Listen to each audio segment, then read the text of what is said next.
We've been rocking since the Sandbox, man. Stop playing with my dog, Scuba Steve. He the man, got plans, bro, to give him what you need. Hot damn, from the court to the field, they elite. I'm saying why, yes, got the hot takes and loose, stay checking. Talking about all the highlights from alleys to interceptions, from tutties to dope receptions and fantasy week projections. And honestly think you gotta tune in to get the message. Let's go.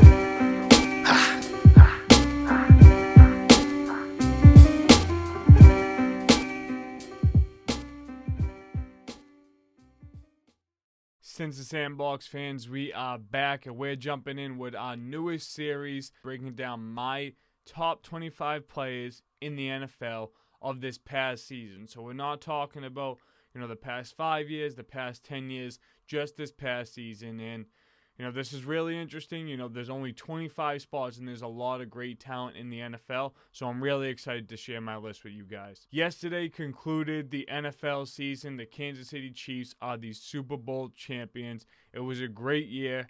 And now we're just looking to, reflect on the season and get ready for the offseason. We got free agency. We got the draft. There's a lot of exciting things coming. Make sure you guys are staying tuned to special guest Kyle Arrington. And I'm going to let you guys in on a little secret. The co-founder and president of DraftKings, Matt Kalish, will be joining us in March. So a lot of exciting things for the podcast. We're going to get in here with the top 25. And I have to say, this spot right here was really in debate between two great running backs. So I gave the nod to Tony Pollard here. I just feel like, he was really explosive, provided a lot of chunk plays, and was a really good change of pace back for the Dallas Cowboys. But this was in contention with Ramondre Stevenson of the New England Patriots. He was one of the more consistent players the whole entire NFL season, ever since, week 2, week 3 in the NFL. This guy consistently was in the lineup and was able to put on. But I gave Tony Pollard the nod. On 193 rushing attempts, Tony Pollard just surpassed 1,000 rushing yards, with average yards per carry was 5.2. He had 9 touchdowns on the ground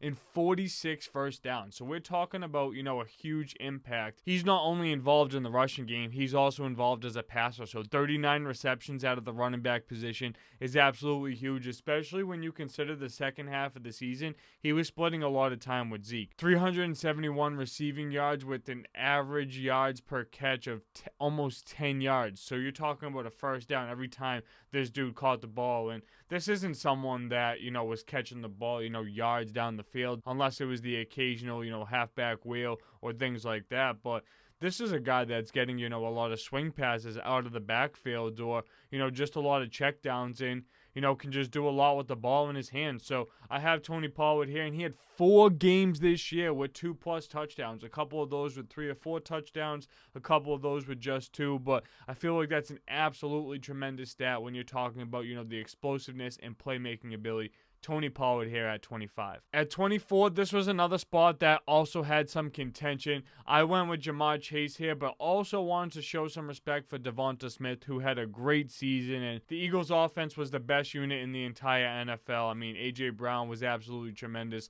That's a name that you guys will hear in our wide receiver positional rankings, but Devonta Smith could have definitely, been on this list depending on who you ask. But I just think that Chase's impact in that offense and what he means, to the NFL specifically is, just tremendous. And I feel like the Eagles offense could have been great, without Devonta Smith having Goddard, having Brown. Jalen Hurts was the MVP. And, we did see a lot of growth from him, especially coming from last year, but I'm not going to sell Devonta Smith short. I mean, this is probably the best number 2 wide receiver in the NFL with, contention of T. Higgins, who's Jamar Chase's teammate. But Jamar Chase here in 12 games played had almost 90 catches, 87 catches to be specific, on 134 targets. So in only 12 games played with these numbers, you're talking about, could have been close to 200 targets if he played all 17 games this season. But just getting over the 1,000-yard mark with 1,046 yards, 9 touchdowns, and 58 first downs. So only 30 of Jamar Chase's catches didn't go for first downs this year. That's absolutely crazy, talking about, what he can do with the ball in his hands and how deep he's actually targeted down the field from Joe Burrow, one of the best quarterbacks in the entire NFL. Outside of Patrick Mahomes and Travis Kelce, Joe Burrow and Jamar Chase are probably, the best duo in the NFL. And if Justin Jefferson had a little bit more of, a threat at the quarterback position than Kirk Cousins, obviously his name would be thrown around in that conversation. Not that it doesn't deserve to be there already, but you respect guys like Joe Burrow and Patrick Mahomes a lot differently than a Kirk Cousins. But Jamar Chase, is very important to that Bengals team. I mean, this is a team that went to the AFC Championship 2 years in a row. So definitely feel like his impact cannot be neglected off this list. Jamar Chase here at 24. At 23 on this list, we also show love to the defensive side of the ball. It's really hard, when you're mixing in trying to rate, defensive guys along with offensive guys. But, there's a lot of defensive guys on this list that might deserve to be higher, depending on who you ask. But at 23 here, I have Fred Warner. This was someone that was at the top of the list for our linebacker positional rankings. You guys are going to have to go and check those out if you want to hear more about the linebackers. But Fred Warner had 130 total tackles, and you're talking about the anchor for that San Francisco defense who played so well this year, which is, really important. I mean, this is a team that had,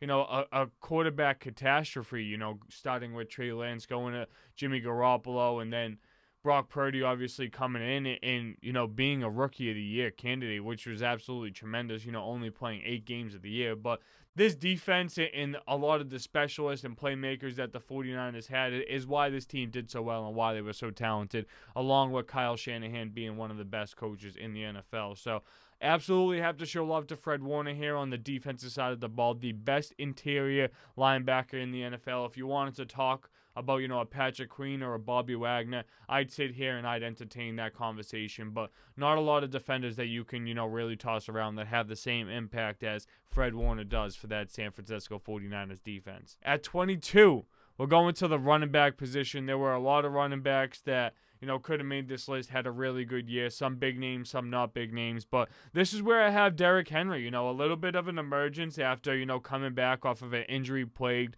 2021-2022 season. And, he came back and he showed us why, he's titled King Henry. 350 rushes for over 1,500 rushing yards. Absolutely saw no drop-off, even after that injury. And, the Titans weren't as talented of a team and as competitive as they were last year. I mean, last year you're talking about a team that was a top 2 seed in the AFC, and now this was a team that couldn't even win their division, which is, very troubling. But, they dealt with a lot of injuries. Ryan Tannehill was in and out of that lineup. They lost a playmaker in A.J. Brown, which was absolutely detrimental to, that offense staying balanced. But, Derrick Henry was the one standstill, still averaging over 4 yards per carry with a 4.4, yards per rush. 13 touchdowns on the ground and 65 first downs. I mean, we know how many, hits and tackles Derrick Henry's really facing every single, time he plays, because he's going to see the ball 20-25 times a game. But just to see, the longevity that a guy like him has at his build and his size, I feel like that's extremely important. It's something that Derrick Henry was really more involved in growth in his career, even at 28, 29 years old, was his passing game. I mean, 33 receptions is, a lot for someone with, the skill set that Derrick Henry has. 400 receiving yards with an average yards per catch of 12.1. So, that's a lot. And like I said, for Tony Pollard, this is someone that's really getting a lot of checkdowns and things like that. But Derrick Henry being able to do more with the ball in his hands and tossing that stiff arm around all the time, I mean, absolutely shows you, who Derrick Henry is and why he's so good. And 11 first downs through the air. So you're talking about, over 76 first downs just from a single player on a team. I mean, I'd be interested to know what the Titans had as an offense, because I bet you that Derrick Henry had at least a third of their offensive first downs. To conclude the 25 to 21, I had to come with another defensive guy here. And this could be a little bit low, especially with, a lot of the respect that he gets around the NFL. But this is where I have Micah Parsons. Micah Parsons, one of the best defenders, absolutely explosive. He got a little bit banged up this year, but the Dallas Cowboys still were, a great team this year. This was one of, if the Eagles weren't, the top team in the NFC, the Dallas Cowboys probably would have won the NFC East. It was a very competitive year in that division. We saw the Giants be good. The Washington competed against the Cowboys, a little bit, but Parsons had 20 less tackles this year. He had 65 total tackles. 0.5 more sacks, a half a sack more than he had last year at 13.5 sacks. 3 forced fumbles and 3 fumble recoveries, absolutely tremendous numbers. He had some pass deflections, a couple tackles for loss. Getting in the end zone was always important and, impactful on the defensive side of the ball. And we saw Micah Parsons can do that. But this guy has one of the best motors in the entire NFL. I mean, you're talking about somebody that does not give up on a play. I just think that Micah Parsons, for someone with his excellence and greatness, should really start focusing more on the field stuff. I mean, he was really, talkative, on social media and, pre-games, post-games about what the Dallas Cowboys are going to do and don't poke the bear and all that. I mean, yeah, you want to be a confident player and you want to be able to, believe in your ability, but at the same time, you don't want to cause a distraction either. And we see that, growth with a lot of the best guys in the NFL. And, you don't really see, Mahomes giving other teams motivation with the things that they say before a game or anything like that. And, Micah Parsons is really early in his career, and I know he's going to continue to grow to be one of the better defenders in the NFL that we've seen, especially with his versatility. I mean, this was a guy that could have played inside linebacker if he went to the proper team coming out of the draft, Penn State. So, really interesting. But to go through the 25 to 21 again, I have Tony Pollard at 25, Jamar Chase at 24, Fred Warner at 23, Derrick Henry at 22, and Micah Parsons here at 21.